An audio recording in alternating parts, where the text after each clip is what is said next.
네, 3월 26일 원외 대책회의 시작하도록 하겠습니다. 어제에 이어서 오늘도 인사청문회가 진행이 됩니다. 인사청문회 뚜껑을 열어보니 역시나 였습니다. 장관 후보자들에 대해서 청와대가 인사검증을 했다고 하는데 도대체 무엇을 검증했는지 묻고 싶습니다. 사상검증만 한 것 아닌가 이런 생각입니다. 이 최정호 국토부 장관 어제 저희가 인사청문회를 해보니 쪼개기 꼼수 증여, 갭 투자 의혹, 그리고 가족 부동산 특혜가 있었습니다. 이 주택가격 안정을 가장 중요한 업무로 하는 주무부처 장관으로서 매우 부적격하다는 말씀을 드립니다. 이것은 도덕성 문제를 넘어선 이야기입니다. 국토부 장관으로서 국토부가 아니라 국토투기부가 되는 것 아닌가 하는 우려가 있습니다. 오늘은 통일부 장관 후보자 인사청문회가 예정되어 있습니다. 오늘 저희가 천안함이 침된 날입니다. 그런데 통일부 장관 후보자는 천안함 폭침을 부정해왔던 분입니다. 그런데 이 정권에 보면 사실상 2010년에 한반도 평화안보포럼이라는 미국 의회에서 개최한 곳에 참석한 사람들이 줄줄이 요직에 기여했는데 거기에 핵심은 천안함 폭침을 부정한 사람들이라는 것입니다. 김현철 통일부 장관 후보자, 정연백 전 여성가족부 장관, 김상근 KBS 이사장, 이승환 남북교류협력지원협회장 등 이러한 참석자들이 줄줄이 요직에 기용되었습니다. 실질적으로 오늘 김현철 통일부 장관에 대해서 저희가 도덕성, 자질 모든 것을 검증하겠지만 그러한 검증에 앞서서 이미 천안함 폭침을 부정한 이 김현철 장관 후보자를 과연 인사청문회를 할 필요가 있느냐 하는 정도로 저희가 생각하기에는 부적격이라는 말씀을 드립니다. 또 박영선 중기벤처부 장관은 내일 예정되어 있습니다. 우리 관련 상임위 간사께서 자세히 말씀하시겠지만 자료 부실 제출, 또 증인 이합의 등으로 부실 검증이 예정되어 있습니다.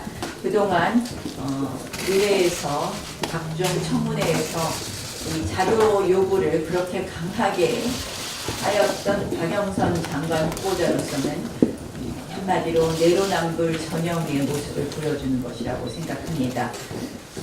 이번 인사청문회의 핵심은 결국 늘 이 정권이 하는 대로 이 내로남불의 사례를 모아놓은 것이고 이러한 인사청문회를 과연 해야 되느냐 하는 인사청문회의 존재 이유 자체를 의문케 하고 있습니다. 이 마지막으로 요청합니다. 지명 후보자들이 이러한 흠이 있다면 스스로 그 자리에서 물러나는 것이 맞다고 생각을 합니다. 김은경 전 장관 구속영장이 기각되었습니다. 한마디로 청와대의 압박이 제대로 작동했다라고 생각합니다. 이 정권의 사법부 겁박은 농단 수준입니다. 대변인은 물론 홍보수석까지 지낸 분까지 앞장서서 압박을 했습니다. 그러나 이 영장 기각은 국민 눈높이와 다른 영장 기각이었습니다. 결국 블랙리스트에 관여된 330개 기관 660여 명에게 면죄부를 주려는 것으로 보입니다. 전 정권 시절에 예컨대 전 정권 시절에 노태강 국장에게 사퇴를 강요한 장관, 수석 모두 사법 처리된 적이 있습니다. 동일한 사안에 대해서 다른 잣대를 들이댄 것으로 매우 유감스럽게 생각합니다. 그 기각 사유에 보면 26년 전까지 전의 대법원 판례까지도 인용을 했다는 부분에 있어서 매우 납득이 어렵다는 말씀을 다시 한번 드립니다. 다만 영장의 기각 사유에도 나타난 것처럼 청와대의 관련성이 밝혀졌습니다. 이 청와대 관련성 밝혀진 부분에 대해서 더 철저한 수사를 촉구하고 또 재판 과정에서 이러한 부분의 진실이 밝혀질 것을 기대해 봅니다. 문재인 대통령이 무려 한 달 만에 수석 보좌관 회의를 주재했습니다. 동남아 순방을 다녀와서 첫 일성은 수사 지휘더니 이번에는 남탓 회의를 주재했습니다. 입법기관의 본분 운운하며 마치 국회 때문에 민생이 어려운 것처럼 모든 책임을 뒤집어 씌웠습니다. 그러나 생각해 보십시오. 자유한국당 민생 관련 법안은 언제든지 하자고 이야기했습니다. 3월 국회도 민생 법안을 처리하기 위해서 과감하게 결단하여 열었습니다.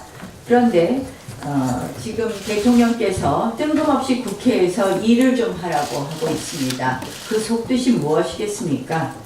결국 국회는 일 안 하는 국회로 프레임을 짜놓고 사실상 공수처법, 선거제법을 통과시키려는 의도로밖에 보이지 않습니다.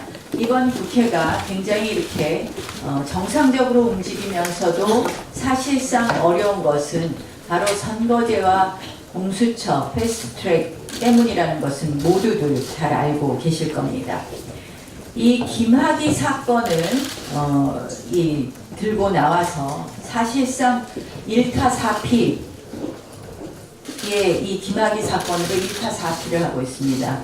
하노이 정상회담 결렬 이후에 떨어지는 문재인 그리고 경제 파탄으로 인한 떨어지는 문재인 대통령의 지지율을 막기 위한 생존 본능 아닌가 이런 생각을 해봅니다. 문재인 대통령께서 이 동남아 순방 이후에 이 김학의 사건에 관련해서 재수사를 권고했습니다. 법무부와 검찰이 적극 호응했습니다.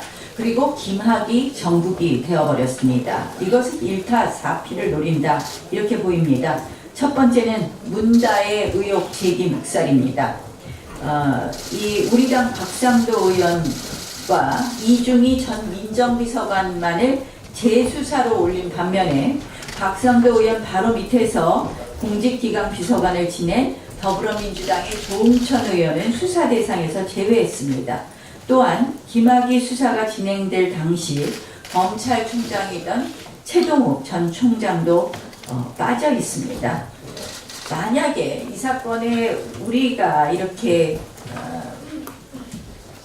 만약에 이 사건에 지금 나온 여러 가지 의혹에 대해서 만약에는 다시 말씀드리겠습니다. 왜 이렇게 유독 곽상도 의원만 집요하게 괴롭게 했습니까? 문다희 씨 부부 관련 의혹을 제기하니까 곽상도 의원의 입을 막겠다 이렇게 하는 것으로밖에 보이지 않습니다. 이 문다의 의혹에 대해서 묵묵부답하는 거 앞으로 저희가 더 철저히 파헤쳐서 이 부분에 대한 수사 촉구 특검 의혹에 대해서 다시 한번 이 부분에 대해서는 따로 자리를 마련하겠다는 말씀을 드립니다. 첫 번째는 말씀드린 것처럼 곽상도 의원에 대해서 사실상 곽상도 의원의 입을 막기 위한 수사입니다. 두 번째는 공수처를 밀어붙이기 위한 국민 선동입니다. 문 대통령은 계속해서 김학의 사건을 거론하면서 특권층에 대한 부실 수사 의혹 덮어주기를 강조합니다. 그러면서 공수처는 마치 절대선인 것처럼 여론을 호도합니다. 그러나 이 공수처에 대해서는 이미 상설 특검과 공수처에 대해서 많은 논의가 있었습니다. 공수처는 한마디로 계속적인 기관으로 존재하면서 그것이 청와대가 요구하는, 청와대가 지시하는 사건밖에 수사할 수 없는 그런 구조를 가지고 있습니다. 결국 이 공수처의 본질에 비추어서 특권층 봐주기 수사는 공수처로 해결할 수 없다는 말씀을 드립니다. 세 번째는 이 사건은 인사청문회를 덮고 이슈를 다른 곳으로 돌리겠다는 의도로밖에 보이지 않습니다. 아시다시피 사흘간 무려 7명의 장관 후보자 청문회를 하고 있는데 지금 최근 2주 동안 김학의 사건의 옐로우 페이퍼 같은 언론 보도로 인해서 장관 청문회 관련된 장관 의혹 사건은 거의 보도되고 있지 않습니다.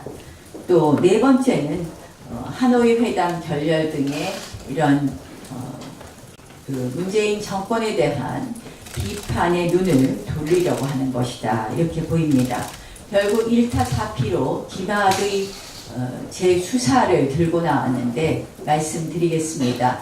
만약에 이 사건에 그런 커다란 의혹이 있었다면 그동안 여권 인사인 조응천 의원과 그리고 최동욱 전 검찰총장이 가만히 있었겠습니까? 저희는 이 사건에 대해서 만약에 문제가 있다면 철저히 수사해서 진실을 밝히는 데 대해서 동의합니다. 철저히 수사해서 진실을 밝혀야 합니다. 그런데 지금 이 검찰의 이러한 재수사의 대상을 보면 과연 검찰이 제대로 수사할 수 있을까? 아마 모든 국민들께서 제대로 수사할 수 없다고 답변하실 겁니다. 그래서 김학의 사건의 특검을 요구합니다. 김학의 사건 특검합시다. 그리고 그와 관련해서 저희가 그동안 주장했던 많은 의혹들에 대한 사건도 같이 특검합시다. 특히 드루킹 대선, 불법 대선 특검이라든지 여러 가지 저희가 주장한 김태우 특검이라든지 이러한 부분에 대해서 여당이 정말 김학의 사건에 대한 진실을 밝히고자 하면 특검에 응해줄 것을 다시 한번 요청합니다. 마지막으로 말씀드리겠습니다. 창원 성산 단일화, 결국 한통속을 자인한 기상천외한 여야 단일화입니다. 정의당과 민주당이 한몸이라는 것, 한통속이라는 것을 밝힌 것입니다. 이번 창원 성산에서 이러한 좌파 연합에 대해서 저희가 반드시 선거 승리로 답하겠다는 말씀을 드립니다. 이상입니다.